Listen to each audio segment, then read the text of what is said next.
Hey guys, Pradman Raymond here. Kumusta kayo lahat guys? Hope everyone is doing great. So ito guys, another day, another batch of units for testing. Okay, so we have 4 units for today. Okay, for the first one, we have the Umorex Glock 17 Gen 5 MOS. This is made by GHK of Taiwan. Okay, so license unit. So ito yung Cerakote yung finish, no? Okay. Tapos, ito yung aluminum, yung slide. Yung outer barrel, hindi ako sure kung aluminum din. Okay. Pero ito yung parang same siya sa tunay na barrel. Okay. Tapos ito yung may matigas sa trigger. Okay. So, ordered doon ni shout out kay Sir Eloy na Valencia City, Bukidnon, sir. Ito yung order nyo with an extra mag. Okay, so testingin natin. Always remember to keep your trigger finger out. Make sure that the muzzle is always pointed at the safe direction. Okay, so inserting the magazine. Firing. Okay, 342.9.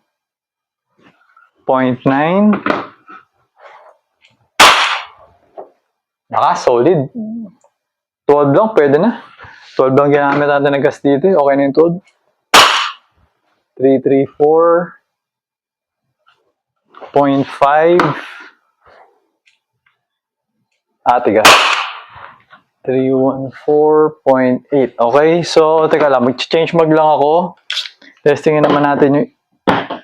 Wala na palang bala, sakto. So may isang round pa dito. So change mag lang. Okay, 332.9. Just to make sure lang na...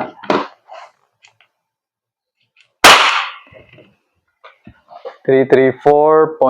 Okay, okay na to. So, accuracy test ko lang.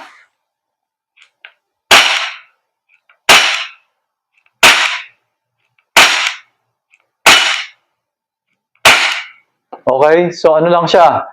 6 o'clock. Naka 6 o'clock lang based on sa testing ko ngayon. Pero diretso naman siya.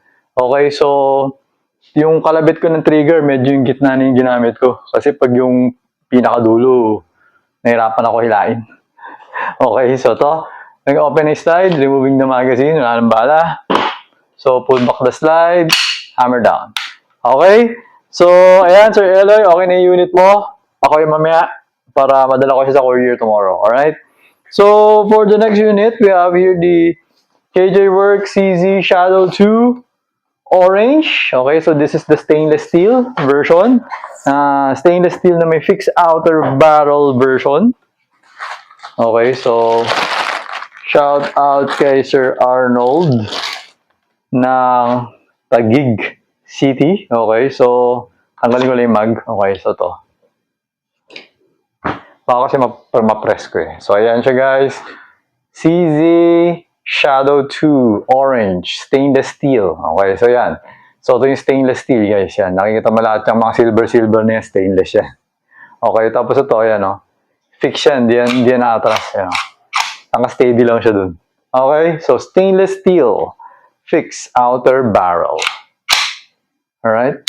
So, safety yan. Gumagana naman. Okay, so. Okay. So, to Sir Arnold, as you requested, no modification. Okay na yun, para hindi na ako mapagod. So, random lang din naman yata yun. Hindi naman yata siya parate, no? So, yun sir, always remember to keep your trigger finger out. Make sure that the muzzle is always pointed at the safe direction. Okay, so double action to, no? So, test natin yung double action. So, removing the magazine.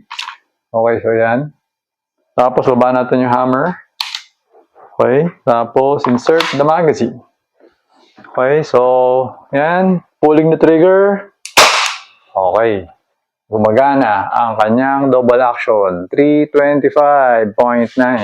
So, ngayon, naka-single action na siya. 326.7.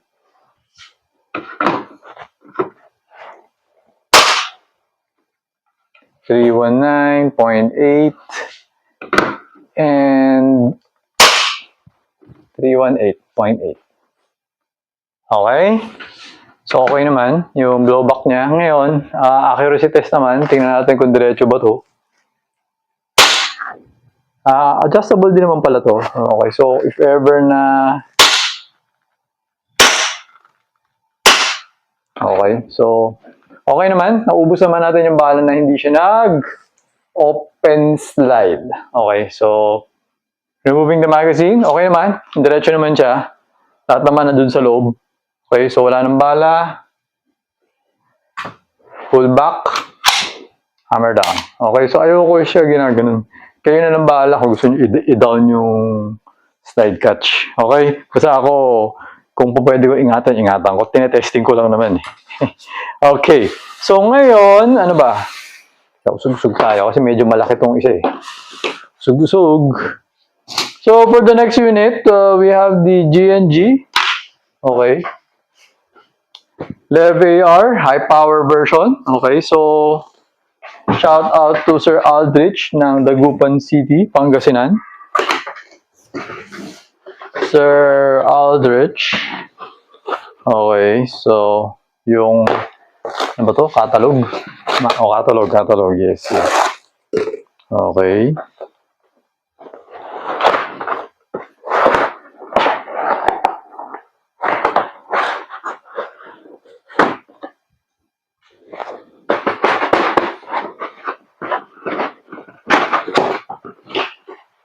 Nandito naman yung yung declogger. Balik ko na. Okay. So, removing the magazine. Teka lang. Medyo konting alikabok lang. Punasan nga natin.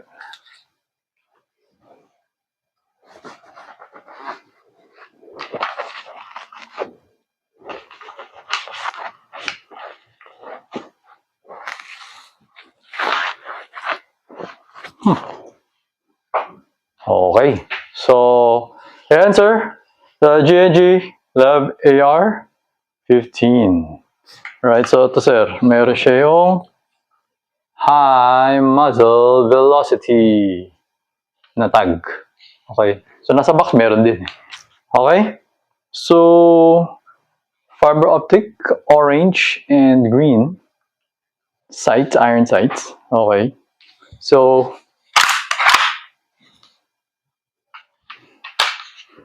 tanggalin natin yung cap.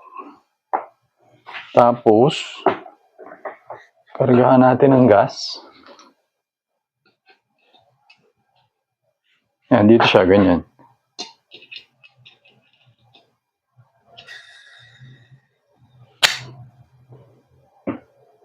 Parang Sprite May gumagan.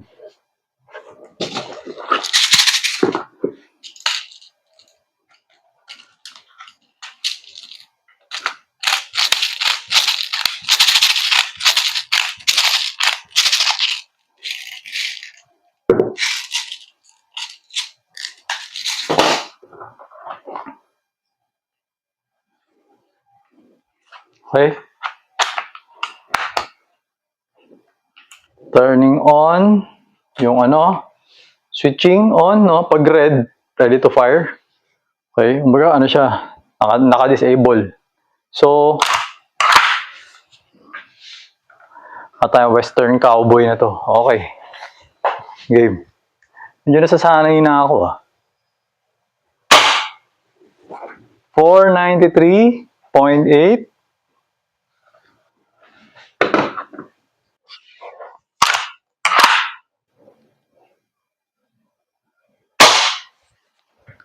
$488.4.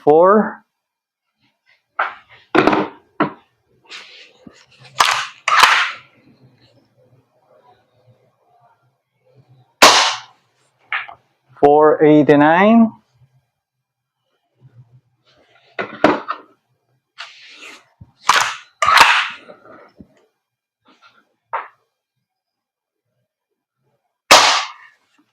487.2. Medyo nangalay ako dun Okay?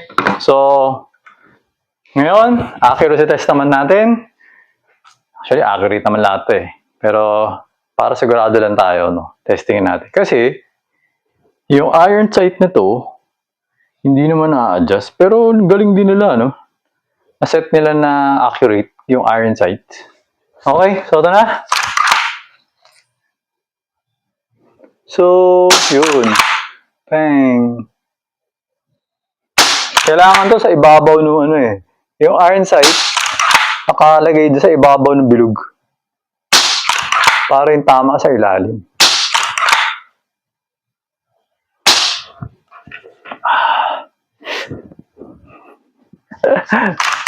Nakakangawit. Umatras na ako. Mas malayo na.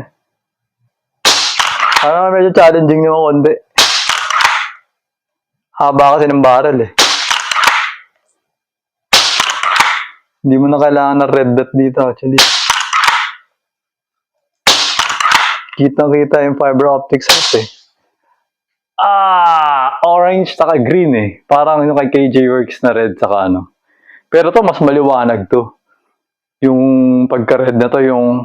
Actually dito orange eh. Ay! So, narinig niyo yun kasi na-press ko to, napindot ko. Tumama siya dito. Kaya gumulan siya. Ngayon, yun, okay. Kasi naka-ano siya eh. Naka-on. So, pag to pinush mo dyan, lalabas yung gas. Okay? So, yun.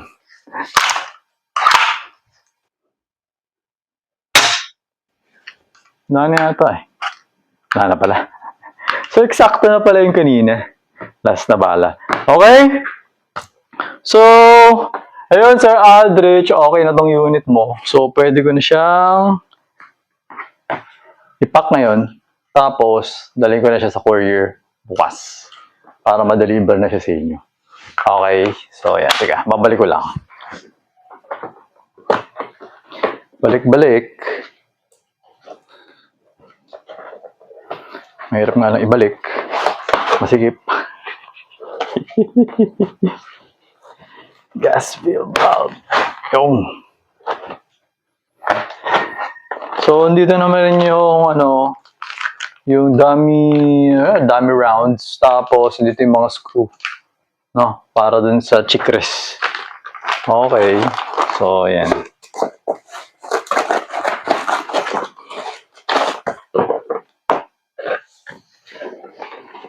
Okay.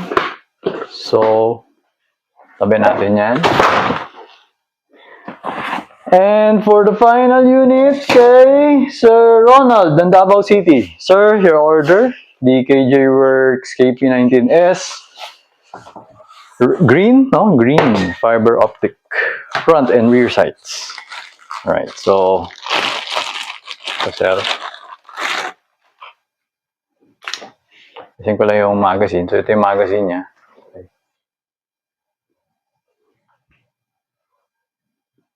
Okay.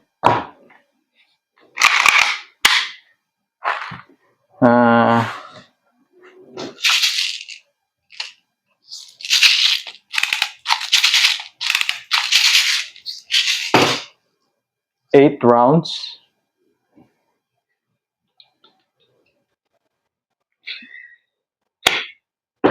Okay. Always remember to keep your trigger finger out. Make sure that the muzzle is always pointed at the safe direction. Inserting the magazine. Okay, so ayan sir. Okay naman yung... Okay naman.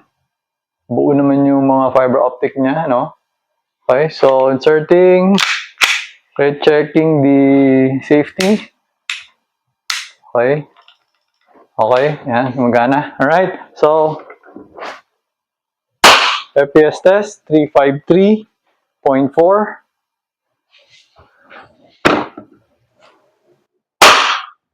340.7.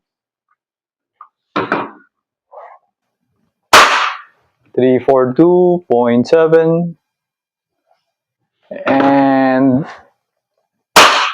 336.9. Okay, so ngayon naman, accuracy test. Kailangan ko na dagdagan itong bilog kasi lumalaki na yung mga butas. ubusan na ako ng mga ano eh.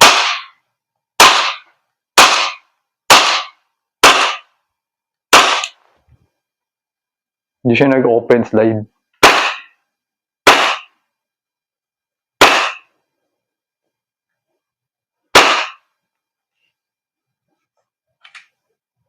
Bakit? Malambot yung ano? Malambot. Bagbago kasi paminsan. Yung sa mga KP19, parang masikip yung ano, masikip yung to. Sikip paminsan. Kaya kailangan medyo ginaganyan para mag-open. Yun lang naman. Kasi nakita nyo nag-open naman eh, di ba? Teka, so testingin natin ulit. Yun naman maganit, masikip.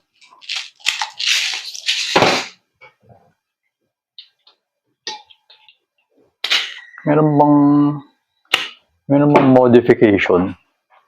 Iba rin kasi yung sa kanya, iba rin kasi yung design. Kasi sa kanya, yung design niya, lumalagpas. Lumalagpas yung kanal dun sa, teka, to.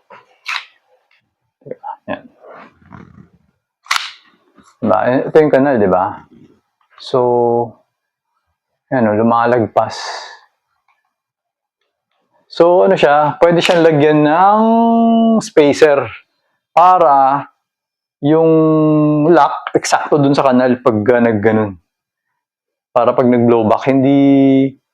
Kasi tendency, di ba, imbis na mag-open na, parang pinupush down siya ulit, binababa siya ulit, tapos nagsistay siya dun. Parang ganun. Kaya, yun, pwedeng gawin niya sa kanya. Lagyan siya ng spacer para siguradong pagpalo ng ganun, nagkikita yung slide lock tsaka yung kanal. Sa kanya kasi lagpas eh, lumalagpas, pumapasok eh. So parang, ano siya, ito yung slide lock, ito yung kanal. Nagkita na, kaso nga lang, umangat na, kaso nga lang tinulak ulit. Parang ganun. Tama ba? Oo, ganun. So tinutulak siya ulit. So kunyari, ganyan. Ayan o. Parang, kunyari, ganyan, yan. So, di ba ganyan? So, ito, pinupush mo na, di ba? Push na natin yung up. So, dapat yan, kumagat na. Nakaso nga lang, may dulo pa eh. Ito, di ba? Yan, kumagat na, di ba? Kaso nga lang, may dulo pa eh. Ayan o. Ngayon, pag gano'n, ito, bumababa siya ulit. So, pwedeng hindi na siya umakyat pagdating sa ganun. Parang ganun. Yun lang naman. So, it's a very minor stuff, no? So, yun ang isang fix sa kanya. Dadagdagan siya ng... Actually, hindi niyo magandang gawin dito eh. Kaya tanggalin ko lang yung tanggalin ko lang yung slide catch. So, yun din yung isang magandang, kasi ganun lang sa kanya eh. Parang ano lang siya eh. So, teka, ano ba to? So, isang manipis na spacer, tapos isang goma. Okay? So, maganda rin to lagyan ng spacer para mag-short stroke siya. So, hindi ko alam kung alam mo yun yung short stroke eh. Pero meron akong mga videos na before regarding short stroking. Okay, so pwede nyo i-check yun kung ano yung ibig sabihin ng short stroking. Maganda yun for airsofts kasi nga, airsoft lang siya eh. So, ang nangyayari kapag siya na short stroke mo, mas nagiging snappy yung unit. Mas mabilis eh. Kasi kapag malayo yung travel niya, parang ganun siya. Pero kapag maiksi lang yung tinatravel niya kasi naka-short stroke, kasi ito umaabot to ganyan, di ba? Kaya pag nilagyan mo to ng spacer, baka hanggang dito lang to. Pagka-travel to hanggang ganyan lang. Hindi siya aabot hanggang dulo. Aabot siya eksakto doon sa may kanal lang. So, pwede to dagdagan siguro mga... Pwede mo to lagyan ng... Depende kasi sa spacer na ilalagay mo rito eh. So, tansyahin mo na lang. Check mo yung kanal, yung slide catch, yun makikita mo naman eh. Pag nilagyan mo siya sa dulo, makikita mo, yun kung gaano pa kaliit yung space na kailangan niya para magtapat sila eksakto. Ganun siya. Ngayon, Yung iba, ang ginagawa nga nila, sobra-sobra silang maglagay ng buffer, no? To the point na, kanyari, ito yung catch, di ba? Parang hanggang dito lang yung yung, yan, mga hanggang ganyan lang. Ganyan nakaiksi. So, kahit anong mangyari, ito yung mga nakakalaban ko sa competition to eh. Pag yung mga gumagamit ng high kappa, ganyan lang yung sobrang daming buffer. Tapos, maiksi lang yung kasi nga, syempre, sa competition, speed yung pinag-uusapan, yung time eh. So, pag bumabaril ka, syempre, pag maiksi lang yung travel niya, mas mabilis. Parang ganun siya. Kapag ganito, matagal eh. Sa kanila, parang ganun lang. Tapos hindi masyadong yung barrel, since maiksi lang yung tinatravel, hindi masyadong mapalag. So parang kala mo, electric lang yung barrel na ginagamit nila, parang hindi kala mo, hindi gas type eh. Okay, nakatry na ako before eh, kasi may mga kasama ako sa team na naka-high kappa. Try ko yung barrel nila, lambot ng trigger, tapos pag bumabaril, parang chuk. Talagang airsoft na airsoft, talagang toy na toy talaga. Kumbaga, mas malakas pa yung mga blowback or recoil na itong mga stock eh. Yung sa kanila, ang hina talaga, tapos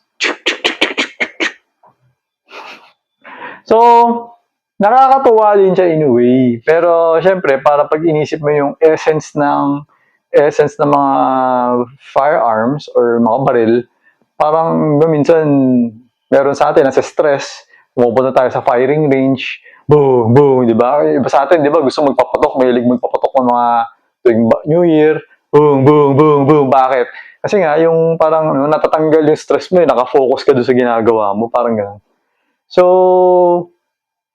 yun na naman. So, parang pagka bumabaril ka ng airsoft na sobrang hina yung parang niya, AEG, parang hindi kasi siya nakakapagod eh. Parang gano'n. Yun yung sinasabi ko. As in, parang pag AEG yung gamit mo or yung mga electric, parang umuubos ka na ng 1,000, 2,000 na rounds, parang wala lang. Ganun, hindi mo siya masyado na-feel. Unlike pag yung mga gas blowback na rifle or gas blowback na pistol, parang mapapagod ka kasi pag hindi mo hinikpitan yung hawak, saan napupunta yung tama eh. Unlike pag yung mga mahihina, parang kahit medyo malambot yung hawak mo, malamya ka, parang nakasapul mo siya. So, ayun lang. Okay. So, ito. Testingin natin ulit to. So, check lang natin kung kumagat na to. O, yun. Kumagat na rin naman siya. Okay. So, tendency, depende rin kasi minsan sa speed, saka, yun nga, nalambot. Pero yun, pwede mo gawin yun doon sa sinabi ko na lagyan mo siya ng spacer. Okay. Para mas kinapapano, mas eksakto siya. Tapos, mas short stroke pa siya. So, tendency, magiging mas snappy. Mas mabilis. Or, pwede rin naman siguro buffer. Goma yung ilagay mo sa kanya. Para mas malalesen yung parang vibration. Pero, meron pa rin naman. O kaya, spacer or... Depende na sa inyo, sir. Kanya-kanya yan eh. Iba-iba yung preference sa mga tao eh. Okay? So, ayan, sir. Nag-openize tayo. Doon ng bala. Okay? So, hammer down. Okay? So, ayun guys, pako na to, then yung iba, papalalamove ko na yung kay Sir Arnold kasi tagig yun. Okay, so, ayun guys, until next vlog, thank you for watching. Always remember to stay safe, stay great, be good, and be thankful always. God bless everyone. Bye-bye.